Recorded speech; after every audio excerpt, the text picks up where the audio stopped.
अब हम लोग पढ़ रहे थे भारतीय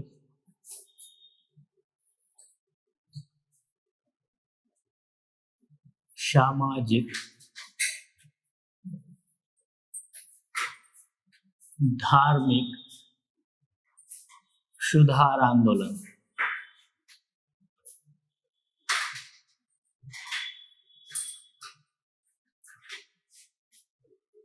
भारतीय सामाजिक धार्मिक सुधार आंदोलन, इसमें हमने पढ़ लिया था कि क्यों ये शुरू किया गया भारत में, मतलब इसके उदय के कारण पढ़ लिए थे हमने। क्या क्या वजह रही थी, किन वजहों के कारण भारतीय समाज में सुधार की आवश्यकता पड़ी, वो सारा पढ़ लिया था। जो पार्ट ए था वो पार्ट ए हमने कंप्लीट कर लिया था। पार्ट बी में हम लोग पढ़ने वाले थे प्रमुख सुधारक, और प्रमुख सुधारकों में सबसे पहले नाम आता है राजा राम मोहन राय का। राजा राम मोहन राय 1774 से 1833 तक रहे। तो राजा राम मोहन राय को जब हम पढ़ेंगे तो सबसे पहले इनके बारे में जान लेंगे, अर्थात इनका परिचय, इंट्रोडक्शन। आखिर है कौन राजा राम मोहन राय, क्यों इनको इतना जाना जाता है। दूसरा पढ़ेंगे उपलब्धियां इनकी, अचीवमेंट्स, क्या क्या इन्होंने हासिल किया अपने जीवन में। उपलब्धियों में अलग अलग क्षेत्र में देख लेंगे, जैसे धार्मिक क्षेत्र में क्या उपलब्धि हासिल की, इसी में सामाजिक क्षेत्र में क्या उपलब्धि रही इनकी, समाज के लिए क्या किया इन्होंने। फिर देखेंगे शिक्षा एवं पत्रकारिता के क्षेत्र में क्या उपलब्धि रही।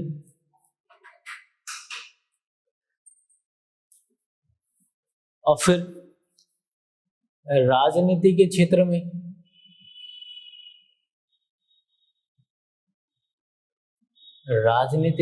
में क्या उपलब्धि रही। और बचा कुछ अगर कोई बचेगा तो अन्य बिंदु के रूप में हम इनको देख लेंगे, अर्थात अन्य उपलब्धियां क्या रही वो सब जान लेंगे इसमें। तो शुरू करते हैं परिचय से।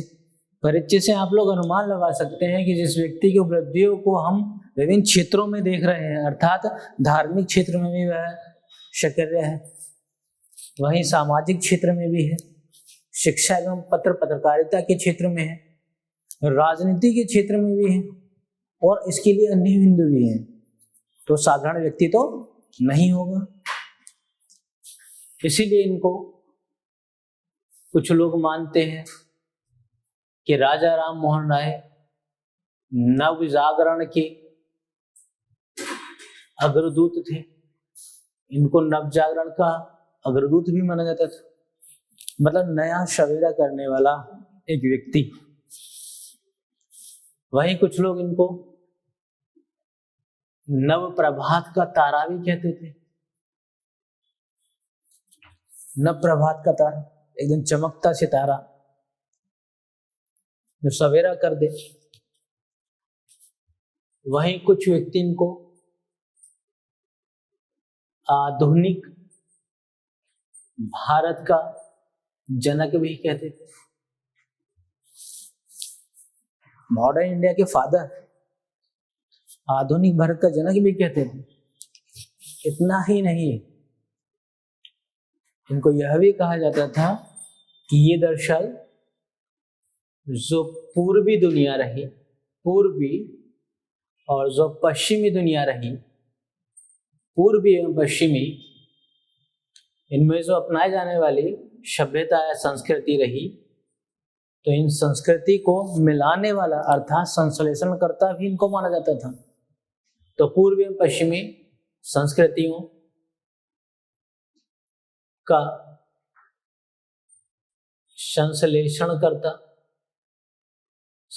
करता मतलब मिलाने वाला इनको कहा जा रहा है, मिलाने वाला भी इनको कहते थे। अब पूर्वी और पश्चिमी संस्कृति और सभ्यता को थोड़ा समझ लेते हैं। तो पूर्वी दुनिया से या पूर्वी से मतलब आता है वो हमारे भारत से, भारत की संस्कृति और सभ्यता से। तो भारतीय संस्कृति, वहीं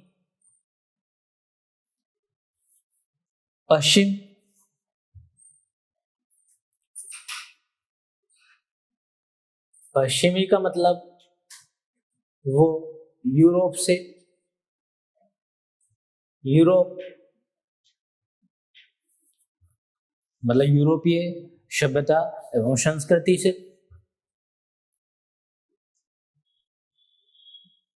यूरोपीय संस्कृति।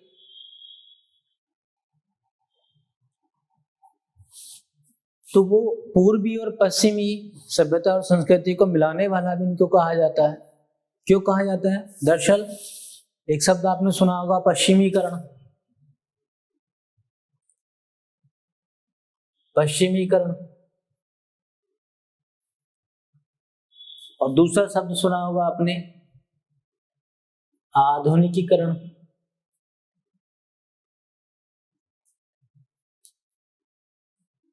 आधुनिकीकरण।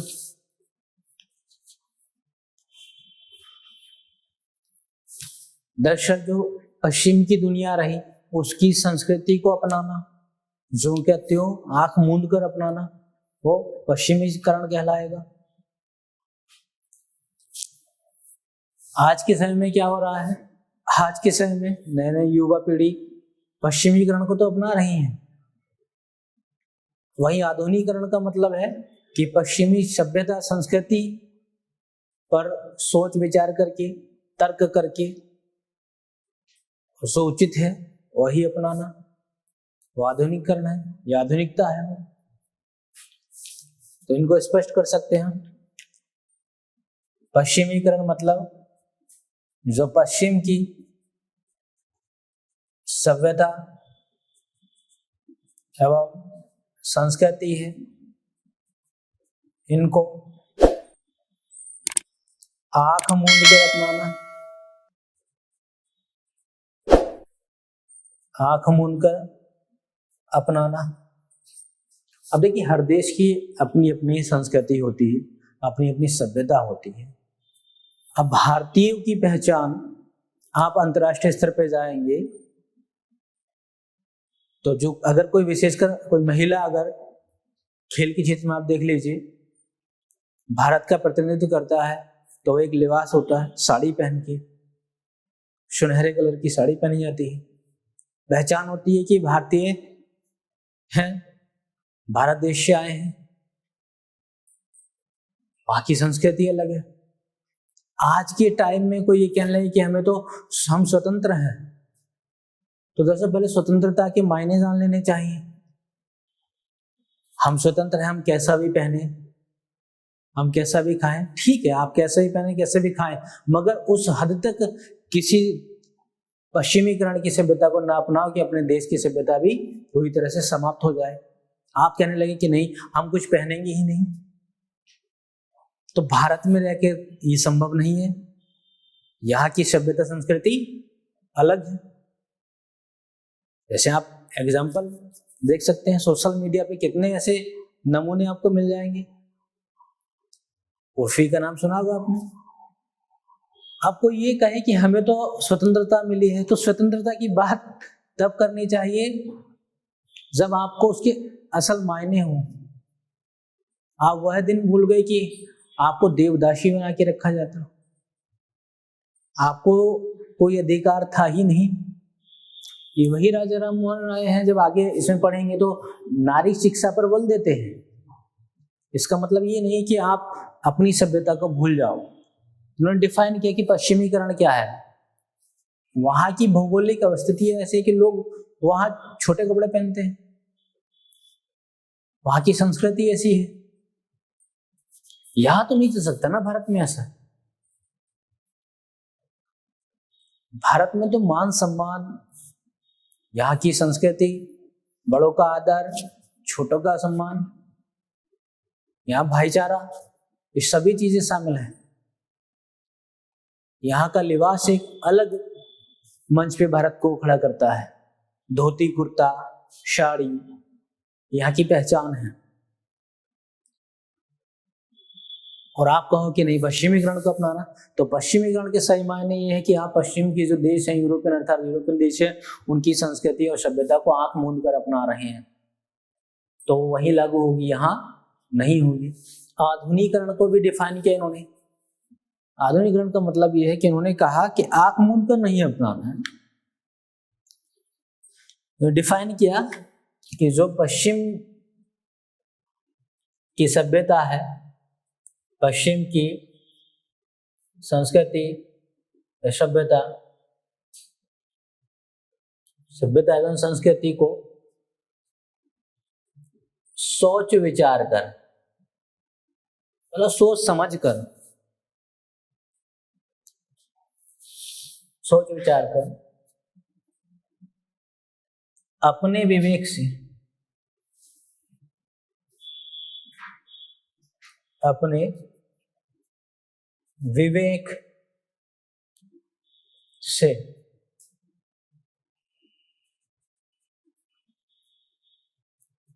अपनाना, यह आधुनिकीकरण है। वही अपनाइए, उनकी भाषा को सीखिए। अंग्रेजी पर विशेष बल दिया इन्होंने। उद्देश्य ये था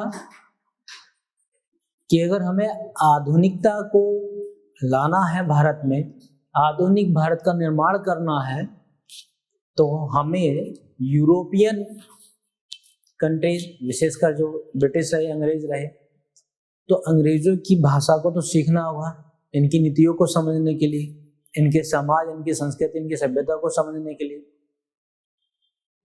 तो ये ऐसा नहीं कि अंग्रेजी भाषा से परहेज करते थे कि नहीं हम हिंदुस्तानी हैं, हम भारतीय हैं, हम हिंदी सीखेंगे, हम संस्कृति ही सीखेंगे।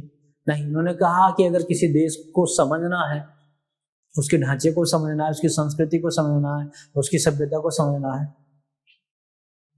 तो सबसे पहले उस देश की भाषा को जानना होगा। अंग्रेजों ने भी तो यही किया था। अंग्रेज हमारे देश में आए तो सबसे पहले हमारे उपनिषदों का, ग्रंथों का, वेदों का इंग्लिश में अनुवाद करवाया, ताकि वो इस सामाजिक ढांचे को समझ सके और आसानी से हस्तक्षेप कर सके, नियंत्रण कर सके, शासन कर सके। तो राजा राम साधारण व्यक्ति नहीं थे, वो बहुत दूरदर्शिता रखने वाले व्यक्ति रहे। तो ये इनका छोटा सा एक परिचय रहा, जिसमें राजा राम मोहन राय को नव जागरण का अग्रदूत मानते थे, नव प्रभात का तारा, आधुनिक भारत का जनक, और वहीं पूर्व एवं पश्चिमी संस्कृतियों का संश्लेषणकर्ता भी कहा जाता था। ठीक है, तो ये क्लियर हो गया, नोट हो गया इतना। चलो अब आते हैं हम धार्मिक क्षेत्र की बात करते हैं। धार्मिक क्षेत्र में नोट नहीं हो तो जल्दी कर लीजिए इसको नोट, फिर मौका नहीं मिलेगा। तो धार्मिक क्षेत्र की बात करते हैं।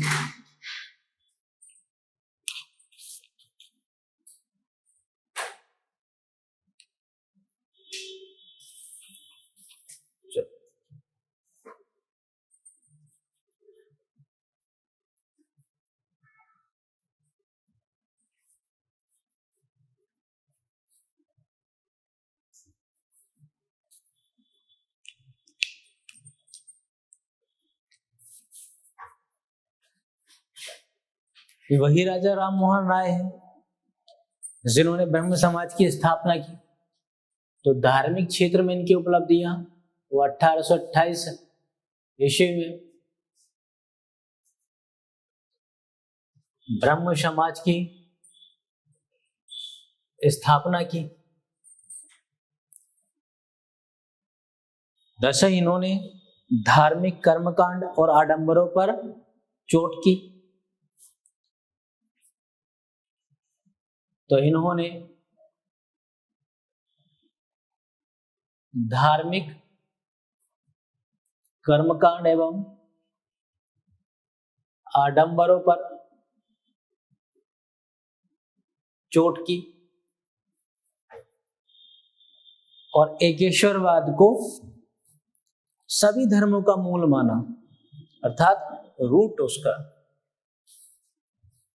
और इन्होंने एकेश्वरवाद मतलब एक ही ईश्वर है वाद को सभी धर्मों का मूल माना कि आप अलग अलग नाम ये हम लोगों ने दे दिए हैं, ईश्वर एक ही है। राम रहीम अल्लाह भगवान सब एक ही है। एकेश्वरवाद को सभी धर्मों का मूल माना। और एक विशेष बात, आत्मा की अमरता को भी माना इन्होंने। आत्मा की अमरता को स्वीकार किया या स्वीकारा। यही बातें ब्रह्म समाज के सिद्धांतों में भी ये शामिल करते हैं। ये कहते हैं कि धार्मिक कर्मकांड आडंबर व्यक्ति को कमजोर बनाते हैं और व्यक्ति जिस धर्म से भी जुड़ा है उस धर्म को ही दूषित करते हैं। इनकी आवश्यकता है ही नहीं, आप किसी को दिखावा करो।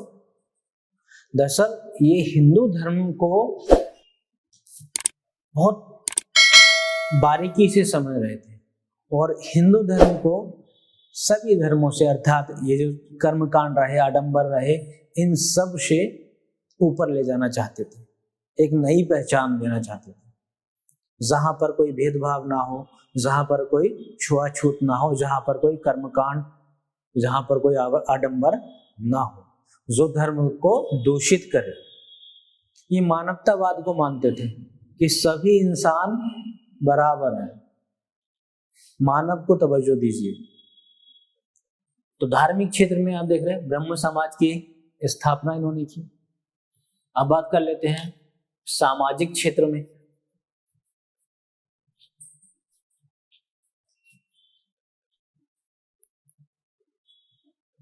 सामाजिक क्षेत्र में आ जाइए।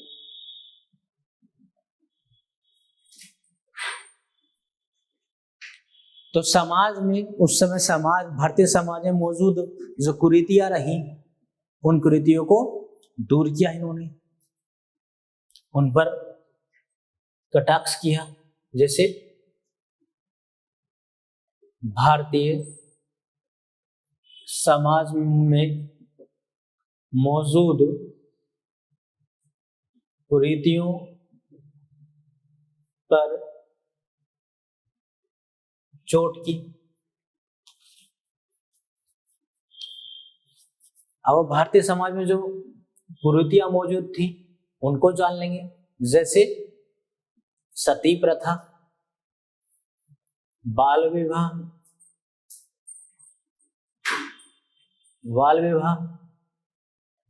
बहु विवाह आदि। इन सब कुरीतियों पर चोट की। और वहीं 1829 में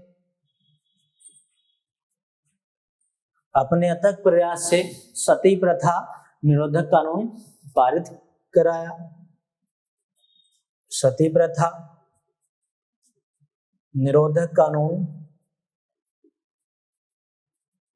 पारित करवाया।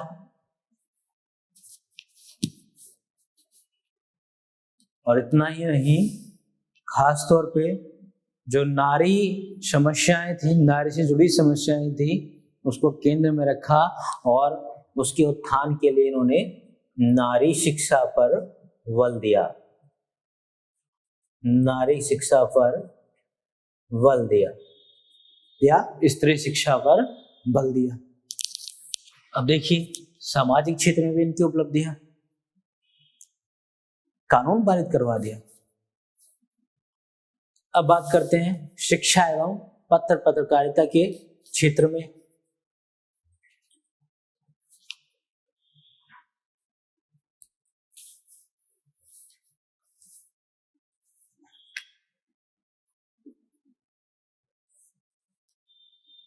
तो यही लिख देता हूं, गड़बड़ नहीं करना। शिक्षा एवं पत्रकारिता के क्षेत्र में तो आप देखिए ये वही राजा राम मोहन राय हैं जिन्होंने शिक्षा की बात करें तो कलकत्ता में हिंदू कॉलेज की स्थापना करवाई, हिंदू कॉलेज की स्थापना की। वहीं कलकत्ता में ही वेदांत कॉलेज की स्थापना की,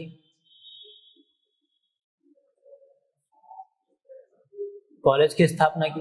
ये वेदांत कॉलेज जहां पर सामाजिक एवं विज्ञान से जुड़े विषयों की शिक्षा दी जाती थी कि समाज को भी जानो और विज्ञान को भी जानो, तभी तो आधुनिकीकरण आएगा, तभी हम आधुनिक भारत की नींव रख सकते हैं, तभी आधुनिकता को अपना सकते हैं।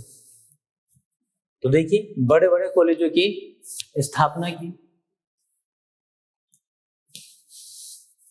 पत्रकारिता की अगर बात करें तो प्रेस की स्वतंत्रता पर इन्होंने जोर दिया, प्रेस की आजादी पर जोर दिया।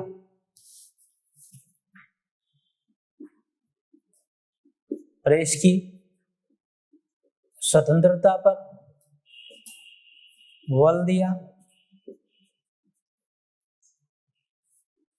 व्यक्ति के अपने विचार प्रकट करने की आजादी अर्थात अभिव्यक्ति की स्वतंत्रता पर बल दिया।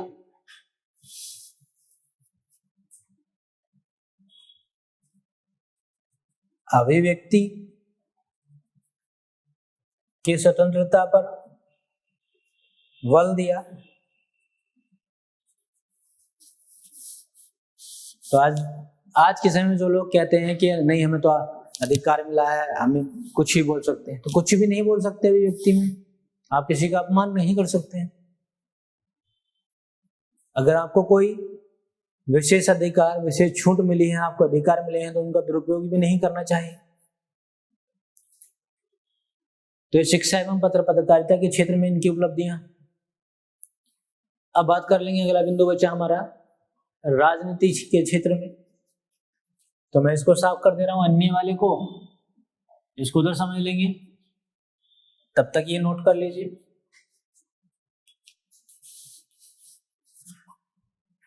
अब बात करते हैं ये राजनीति के क्षेत्र में। तो राजनीति के क्षेत्र में देखिए इनकी क्या उपलब्धियां रही। राजा राम मोहन राय वही व्यक्ति थे जिनको ब्रिटिश संसद ने अपने यहाँ आमंत्रित किया था कि आप आइए और भारतीय मामलों पर विचार विमर्श कीजिए। जो भारतीय मुद्दे हैं, जो भारतीय समस्याएं हैं, उन पर विचार विमर्श कीजिए। तो ये पहले ऐसे भारतीय थे जिनको ब्रिटिश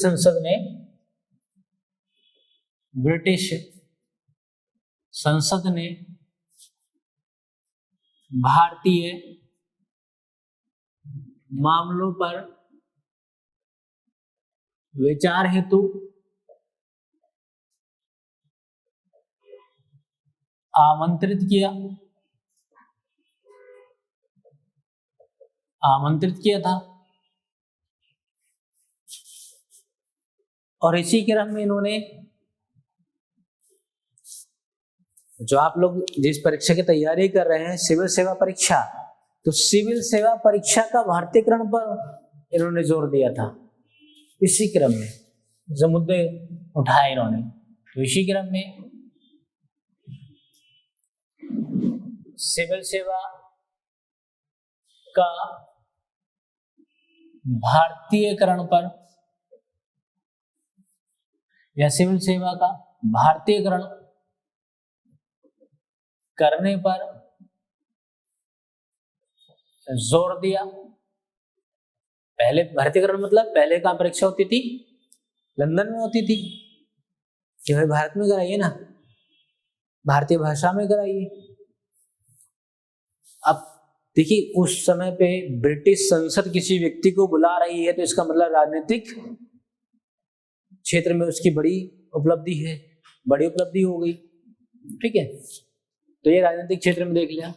अब एक बचा था हमारा अन्य बिंदु, उपलब्धियों में ही अन्य बिंदु, इसको ही बता देते हैं।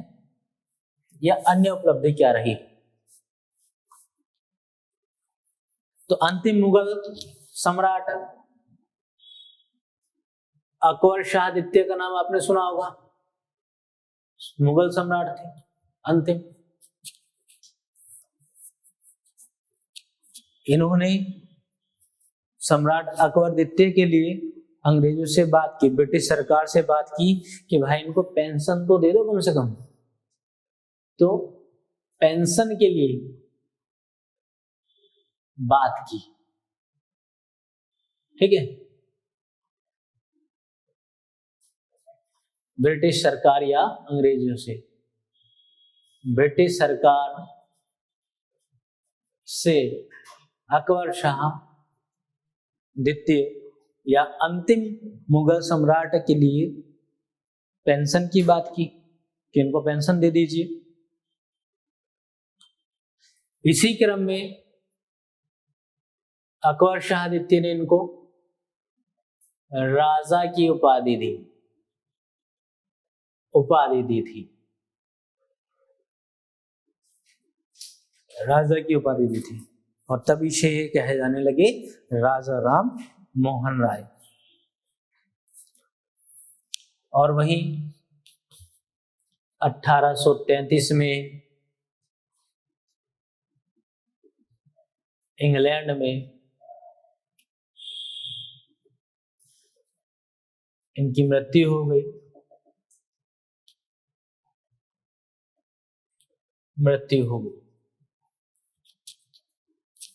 और इस तरह से भारत के नव प्रभात के तारे का अंत हो गया।